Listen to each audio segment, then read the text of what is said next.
नमस्कार दोस्तों, जय श्री कृष्ण, राधे राधे। दोस्तों, वीडियो शुरू करने से पहले जल्दी से सब्सक्राइब कर लें इस चैनल एस्ट्रो सच को, ताकि हमारी आने वाली वीडियो आप तक जल्द से जल्द पहुंच सके। कौन सा है वह खास दिन जिस दिन अगर घर की महिलाएं बाल धो लें तो पूरा घर हो जाता है धनवान। साथ ही हम जाने के दोस्तों के अगर किसी भी खास त्योहार पर महिलाएं बाल ना हो सके तो वह क्या उपाय कर सकती हैं। नमस्कार दोस्तों, स्वागत है आप सभी का एक बार फिर से। दोस्तों, सच्ची श्रद्धा से कमेंट्स में जरूर लिखें हर हर महादेव। माना जाता है कि एक परिवार और पुरुष की सफलता उसके घर की लक्ष्मी पर निर्भर करती है।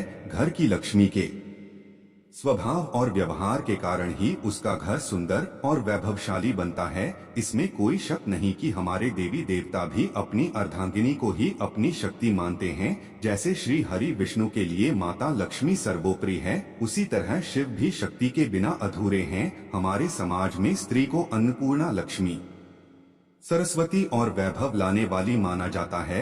अगर घर की लक्ष्मी धर्म अनुसार आचरण करें तो घर को मंदिर बना देती है। इसी तरह सुहागन महिलाओं के लिए कई सारे नियम और धर्म का पालन करना भी अनिवार्य हो जाता है। अगर कोई स्त्री इन नियमों का पालन न करे तो हो सकता है उसका भुगतान उसके पति, घर या संतान को करना पड़े। इसी बात को ध्यान में रखते हुए आज हम सुहागिन महिलाओं को कब बाल धोने चाहिए और कब नहीं, इसके नियम बताने जा रहे हैं, जिनसे सुहागन महिलाएं जान सकती हैं कि कौन सा वार और त्योहार बाल धोने के लिए उत्तम होता है और किस दिन बाल धोना अशुभ कारक होता है।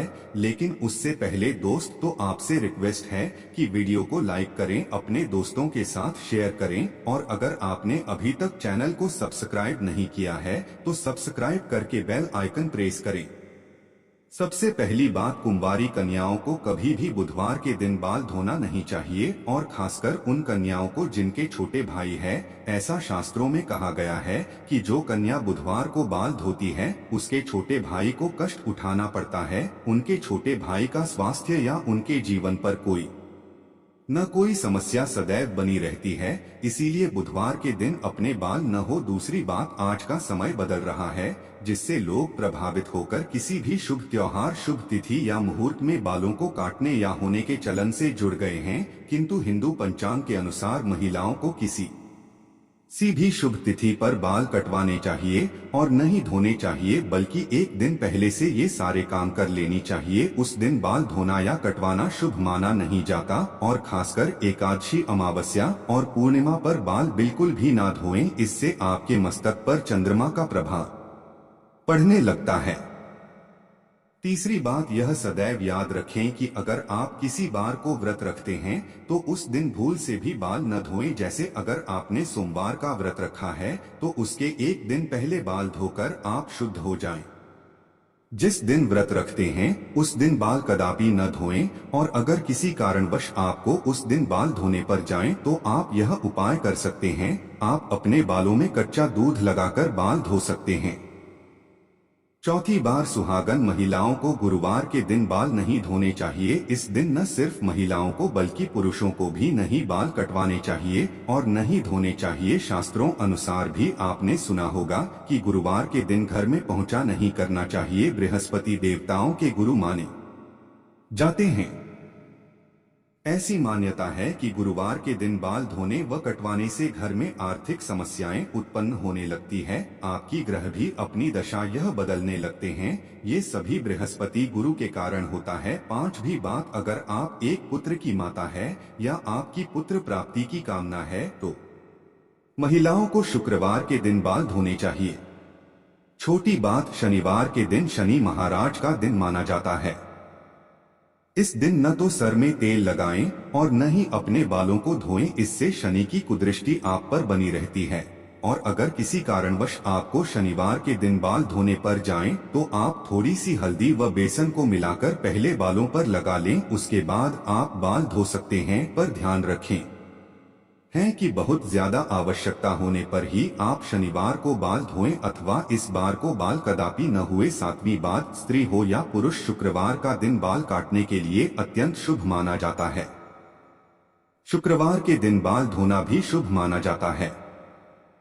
शुक्रवार का दिन माता लक्ष्मी का होता है, इसीलिए महिलाएं इस दिन अपने बालों को अवश्य ही स्वच्छ रखें। इससे माता लक्ष्मी की कृपा आप पर अवश्य बरसेगी। शास्त्रों में एक और मान्यता है, सुहागन स्त्री अपने मांग में सिंदूर भरकर किसी भी पूजा में शामिल हो सकती है, क्योंकि मांग का हिस्सा गंगा सिंदूर का माना जाता है, जो सुहागन स्त्री के सौभाग्य को दर्शाता है, जिससे स्वयं देवता भी नकार नहीं सकते। हालांकि पुरुष को सदैव नहाने व बाल धोने के बाद ही पूजा आदि में शामिल होना चाहिए, लेकिन सुहागिन महिलाएं बिना बाल धोए सिंदूर लगाकर भी पूजा यज्ञ में शामिल हो सकती है। लेकिन दोस्तों, बात जब सिंदूर की आती है तो सिंदूर से जुड़ी एक खास बात मालूम होना बहुत जरूरी है, वरना इसके गलत तरीके से किया गया उपयोग आपके पति की मृत्यु का कारण भी बन सकता है। दोस्तों, अगर आपको देखना है कि आपका पति आपसे प्रेम करता है या नहीं, तो ऐसे में आपको अपने पति के हाथों से सिंदूर लगवाना चाहिए और देखना चाहिए कि अगर आपकी नाक पर थोड़ा सा भी सिंदूर गिरता है तो वह आपसे बहुत प्रेम करता है। सुनने में फिल्मी लग रहा होगा, लेकिन यह बात बिल्कुल सच है। दरअसल शास्त्रों की माने तो कहा जाता है कि जब कभी पति द्वारा सिंदूर नाक पर गिरता है तो पति पत्नी के प्रेम को दर्शाता है और आने वाले समय में भी उनके रिश्ते और भी ज्यादा गहरे होते चले जाते हैं। इसके अलावा जब आप खुद से सिंदूर लगाती है और अनजाने में अगर वो सिंदूर नाक पर गिरता है तो इसका मतलब है पति की तरफ से आपको कोई खुशखबरी मिलने वाली है। हिंदू धर्म में सिंदूर का बहुत खास महत्व है, लेकिन सिंदूर से जुड़ी यह जानकारी अगर आपको नहीं है और आप भी गलती करती है तो आप बहुत भारी संकट में पड़ सकती है। साथ ही इसका खामियाजा आपके पति को भुगतना पड़ सकता है। सिंदूर एक महिला के लिए उसके सुहाग की निशानी होती है। जब हम कभी किसी शादीशुदा औरत को देखते हैं तो उसके माथे पर सिंदूर जरूर लगा होता है। एक शादीशुदा औरत को सिंदूर के बिना अधूरा माना जाता है। हिंदू पौराणिक कथाओं में सिंदूर का आध्यात्मिक महत्व माना जाता है। आपको बता दें, कई दफा सिंदूर को माथे पर लगाने के चक्कर में कई बार जल्दबाजी या अनजाने में महिलाएं कहीं गलती कर बैठते हैं। दोस्तों, नंबर 1 मान्यताओं के अनुसार जो स्त्री बीज मांग में सिंदूर लगाने की बजाय किनारे पर लगाती है तो उसका पति भी उससे किनारा कर लेता है। पति पत्नी में आपसी रिश्तों में मतभेद बना रहता है।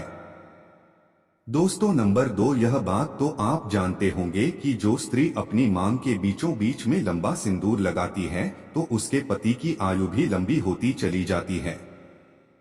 माता पार्वती का आशीर्वाद ऐसे जोड़े को जरूर मिलता है।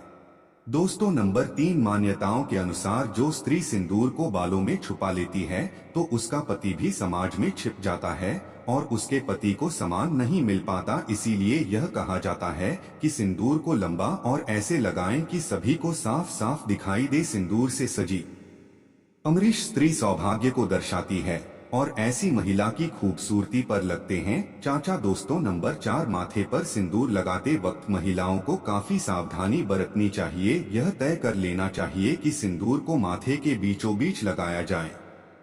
अगर किनारे पर कोई महिला सिंदूर लगाती है तो माना गया है कि उसका पति से लड़ाई झगड़ा होने लगता है और पति किसी दूसरी स्त्री की तरफ आकर्षित हो जाता है। इसीलिए सिंदूर को हमेशा माथे पर लंबा लगाना चाहिए। दोस्तों, नंबर 5 माथे पर सिंदूर लगाते वक्त अगर हाथों से गिर जाए तो अपशगुन माना जाता है। यह आपके रिश्तों में दरार आने का संकेत है। ऐसे में आपको माता पार्वती का ध्यान करना चाहिए और क्षमा मांग लेनी चाहिए ताकि बुरी बला टल जाए। नंबर 6 जिससे व्यक्ति को सपनों में सिंदूर लगी स्त्री के दर्शन होते हैं तो बहुत ही शुभ माना जाता है। यह धन लाभ कराता है। ऐसी स्त्री सपने में देखना बहुत ही शुभ संकेतों को दर्शाती है। दोस्तों, नंबर 7 जो स्त्री सिंदूर को लगाने से पहले माथे से चूमकर लगाती है तो सौभाग्य में वृद्धि होती है और ऐसी स्त्री का पति लंबी उम्र का वरदान पाता है। माता पार्वती साक्षात इन्हें आशीर्वाद देती है। दोस्तों नंबर 8, हिंदू धर्म में नवरात्रि, करवा चौथ और दीपावली जैसे महत्वपूर्ण त्योहारों में अगर पति के द्वारा पत्नी मांग में सिंदूर लगवाएं तो बहुत ही ज्यादा शुभ माना जाता है। माना जाता है कि यह उनके एक साथ रहने का प्रतीक है। इससे वह काफी लंबे समय तक साथ रहते हैं और प्यार हमेशा बना रहता है।